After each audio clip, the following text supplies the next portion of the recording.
आप परकवंती समाज के प्रदेश अध्यक्ष हैं और वर्तमान समय में बिलग्राम नगर पालिका परिषद की चेयरमैनी पद का आप चुनाव भी लड़ना चाहते हैं।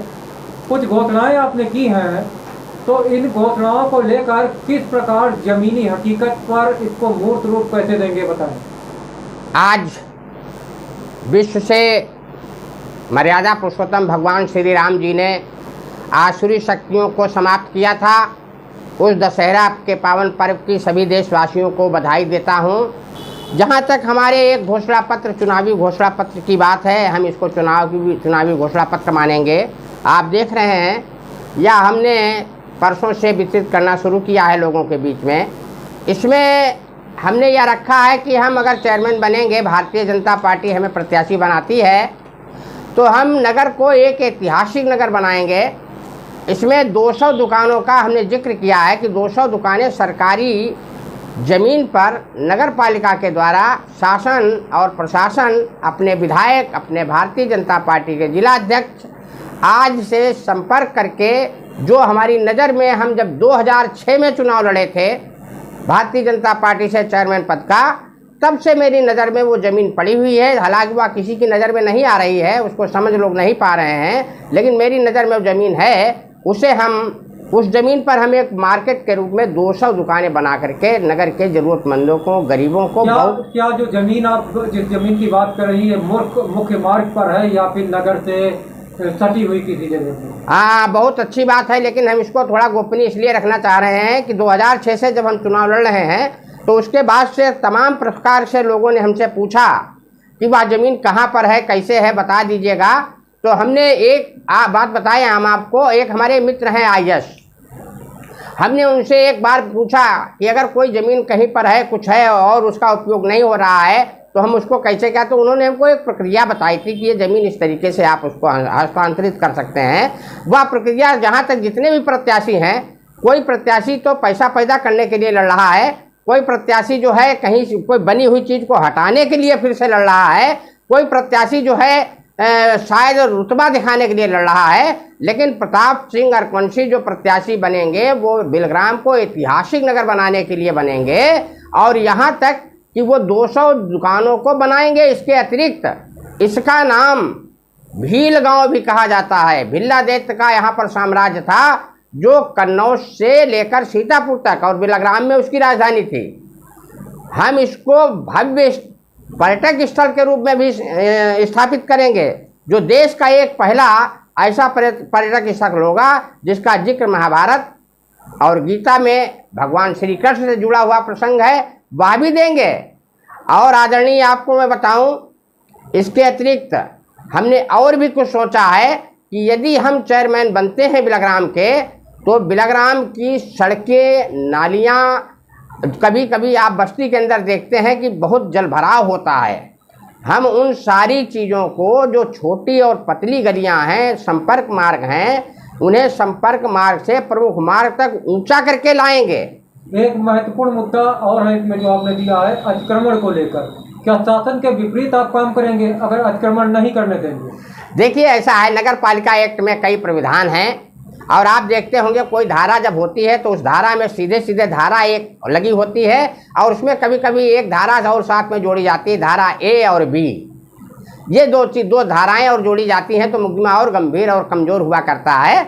इस तरीके से हम आपको बताएं, अतिक्रमण जिससे लोग, जो नया अध्यक्ष होता है, वह एक अपना रुतबा दिखाने के लिए दुकानदारों को परेशान करने के उद्देश्य से केवल अधिकारियों को भ्रमित करता है, और जहां पर अतिक्रमण होता है, अतिक्रमण कभी नहीं हटाता, केवल अपना रुतबा दिखाया करता है, ताकि लोग उसके पास चिरौरी करने जाएं और उसको अध्यक्ष माने।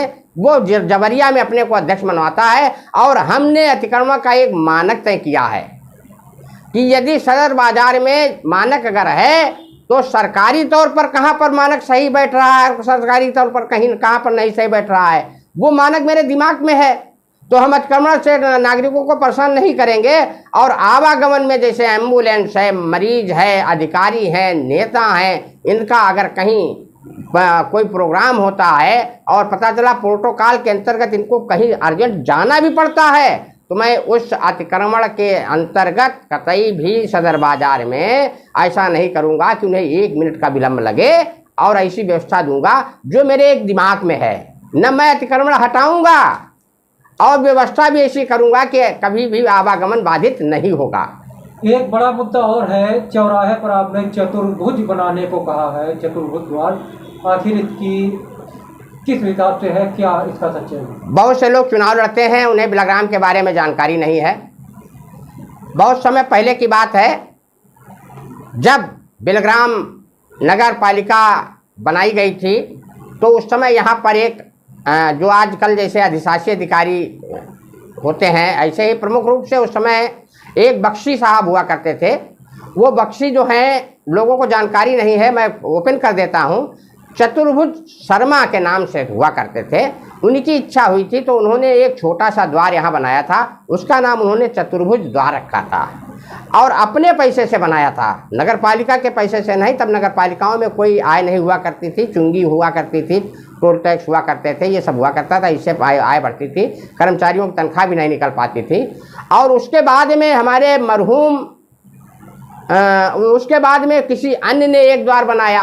उसके बाद हमारे मरहूम शहीद अहमद अंसारी जी ने बहुत बड़ा द्वार बनाया। वो द्वार पता नहीं कैसे रातों रात कैसे चोरी हो गया, क्या हो गया, मेरे समझ में नहीं आ रहा है। अगर मैं चेयरमैन बनता हूं तो उसकी जांच वाच करूंगा, देखूंगा, जांच कराऊंगा, अधिकारियों से बात करूंगा। लेकिन वहां पर मैं एक चतुर्भुज द्वार जो बहुत पहले हुआ करता था, अब तो कोई द्वार वहां नहीं है, उस द्वार को नगर की भव्यता के लिए ऐसे हम द्वार बनाएंगे, जो द्वार ऐसे दिखाई दें कि नगर की शान बढ़ाएं, और उस पर हम अपने देश के महान स्वतंत्रता संग्राम सेनानियों, महान देश के वो रानी लक्ष्मीबाई, चंद्रशेखर आज़ाद, सुभाष चंद्र बोस, ऐसे लोगों की बहुत बड़ी बड़ी प्रतिमाएं वहाँ पर स्थापित करेंगे। वो द्वार के ऊपर द्वार भी एक बहुत ऐसा होगा जो शायद उत्तर प्रदेश में कहीं पहला ही द्वार होगा। अब बात करते हैं नगर पालिका एक्ट को लेकर, कितनी जानकारी है जो इतना सब कुछ करेंगे? देखिए, नगर पालिका के बहुत से प्रत्याशी मैं बात करता रहता हूँ। मेरा बिलग्राम में अमीरों से, गरीबों से और मध्यम वर्गीय लोगों से और मजदूरों से लेकर के नेताओं और अधिकारियों से भी बात रहती है। मैं संघर्ष करने वाला व्यक्ति हूँ। जितने भी आज तक संघर्ष हुए हैं, चाहे वो जनहित के मुद्दों पर हुए हों, चाहे पुलिस प्रशासन के मुद्दे पर हुए हों, या बिजली पानी के मुद्दे पर हुए हों, या सड़क के मुद्दे पर हुए हों, मेरे अलावा और किसी भी प्रत्याशी ने कोई भी एक संघर्ष नहीं किया है। मैं ही संघर्ष करता हूं, ये सबको विदित है।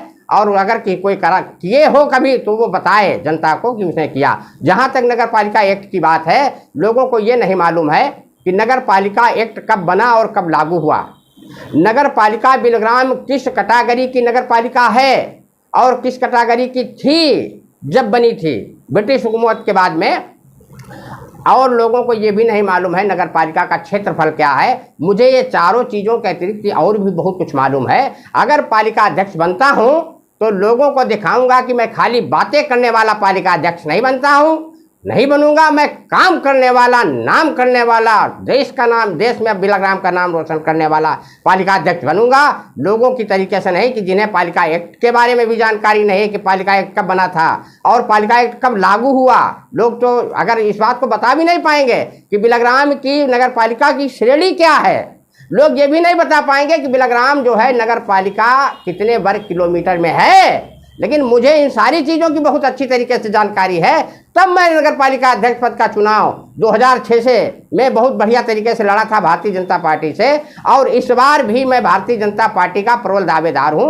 मुझ पर भारतीय जनता पार्टी के सभी नेताओं की कृपा मौजूद है और मैं नगर पालिका अध्यक्ष बनूंगा। तो जो घोषणा पत्र ये पर्चे में हमने लिखा है, यह बिल्कुल साकार रूप से 2 वर्ष में अपने माननीय विधायक, माननीय जिलाध्यक्ष, माननीय अपने मुख्यमंत्री, माननीय संबंधित मंत्री, हमारे हरदोई के ही उप मुख्यमंत्री भी हैं माननीय ब्रजेश पाठक जी, सारे लोगों से मिलकर के 2 वर्ष का समय भी नहीं लगाऊंगा। 1 वर्ष में ही ये सारे घोषणाएं जो हैं पूरी तरीके से लागू करने की कोशिश करूंगा। अगर इस दौरान आपकी ही सरकार से आपको विरोध करना पड़े किसी चीज को लेकर के आप करने को तैयार होंगे? दो चीजें होती हैं, विरोध क्यों करेंगे? सरकार से विरोध कभी कोई करके जीत ही नहीं सकता है। दो चीजें होती हैं। जनता के हित के लिए अगर विरोध करना पड़ा तो क्या आप विरोध करेंगे? हाँ, एक देखिए, एक बात आपको बता दूं, हम कभी भी जनहित के मुद्दों पर पीछे नहीं हटे हैं।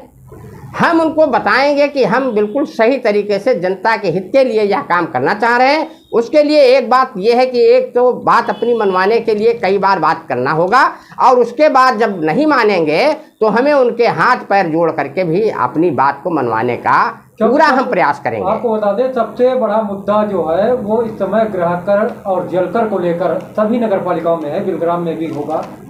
तो जो टैक्स पेयर हैं जो नहीं दे सकते हैं उनके ऊपर भी टैक्स लग रहा है, जो काफ़ी ज़्यादा मनमाना भी बताया जाता है। उसी मुद्दे को लेकर हम बात कर रहे हैं। क्या ये मुद्दा नगर पालिका की अध्यक्ष बनने के बाद आप इस मुद्दे को ख़त्म कर पाएंगे, जो कि शासन से ही मुद्दा है? हाँ, इसका एक बहुत अच्छा सा एक निराकरण है। ऐसा होता है कि दो तरीके से बातें होती हैं। एक टैक्स होता है कि जिस हिसाब से जैसा जो व्यक्ति हो उस हिसाब से, जैसे हैसियत टैक्स कह लीजिएगा आप। जैसे बहुत से लोग फ्रिज भी यूज करते हैं, बहुत से लोग कूलर भी यूज करते हैं, बहुत लोगों के पास जनरेटर भी है, बहुत लोगों के पास बहुत बड़ी बड़ी बिल्डिंग है। अब उन पर पता चला 5 रुपये प्रति माह वाटर टैक्स लिया जा रहा है, उनका हाउस टैक्स 10 रुपये प्रति माह लिया जा रहा है, और किसी के पास एक झोपड़ी है, वो बल्ब भी नहीं जब उसमें उसके अंदर है, उसके अंदर बिजली का मीटर भी नहीं है, और उस पर अगर पता चला 50 रुपये का लिया जा रहा है। ये पक्षपात कतई ख़त्म करूँगा, और हैसियत टैक्स के मुताबिक यदि किसी पर कम होना है तो उस पर कम करूँगा, किसी का समाप्त होना है तो उसको समाप्त करूँगा, किसी पर बढ़ना है तो उस पर बढ़ाऊँगा। वर्तमान समय में यही व्यवस्था चल रही है, लेकिन इसका भी नागरिक विरोध कर रहे हैं, क्योंकि स्वकर प्रणाली लागू है और स्वकर प्रणाली को समाप्त करना शासन के खिलाफ खड़े होना ही है। क्या इस पर क्या हो सकता है? देखिए, शासन भी और प्रशासन भी जो है वो जनता के लिए ही होता है, और जनहित के मुद्दों पर चाहे शासन हो या प्रशासन हो, जनता की बात करने का अधिकार अगर किसी नेता के पास नहीं है, अगर जनता के मुद्दे को वो सही तरीके से नहीं उठा पा रहा है, तो वह नेता बिल्कुल नालायक किस्म का होता है। अब हम तो कह रहे हैं कि अनायास बोलने के लिए उचित नहीं होता है, लेकिन मैं इतना ज़रूर कहूँगा, चाहे जो विरोध हो चाहे जो अवरोध हो, संविधान में भी, हमारे जब से संविधान बना है, हमारे संविधान में बहुत बदलाव किए गए हैं, कई बार संविधान संशोधन किए गए, बदलाव किए गए हैं। अगर ऐसी कोई बात है तो हम इस को बदलाने की कोशिश करेंगे, बदलवाने का प्रयास करेंगे। हम सभी मंत्री से, विधायक जी से, जिलाध्यक्ष से, पार्टी के लोगों से मिलकर के बात रखेंगे, उन्हें समझाएंगे। कोई ऐसी बात नहीं है। और विरोध की बात आएगी तो जनता के मुद्दे को लेकर के प्रताप सिंह ने सदैव विरोध किया है शासन और प्रशासन में, इसमें कोई दो राय भी नहीं है। लेकिन शासन से टकराने की का मतलब स्वयं को बर्बाद करना और जनता को भी कुछ न दे पाना। लेकिन फिर भी हम प्रयास करेंगे हाथ जोड़ करके, पैर छू करके, क्योंकि जब बहुत बड़ी समस्या होती है तो वो कभी कभी मुलायमियत के साथ में हाथ जोड़ करके बहुत अच्छी तरीके से मिल करके समझाने के बाद में समझ में आ जाया करती है, तो विरोध का सवाल नहीं होता है। उस ऐसी स्थितियों में हम शासन को मनवा लेंगे, हम बताएंगे कि इस तरीके से इसे होना चाहिए। शायद फिर वो व्यवस्था पूरे प्रदेश में लागू हो, मेरे ही समझाने से। और मैं तो समझता हूँ कि सारे पालिका अध्यक्ष हो सकता है जो बनेंगे उनको जानकारी ना हो, मुझे जानकारी है, इसलिए मैं उन चीज़ों को बहुत अच्छी तरीके से देखूंगा, देखने के बाद समझूंगा। जनहित के मुद्दों पर कभी भी किसी से समझौता नहीं करूंगा, चाहे वह कोई भी हो।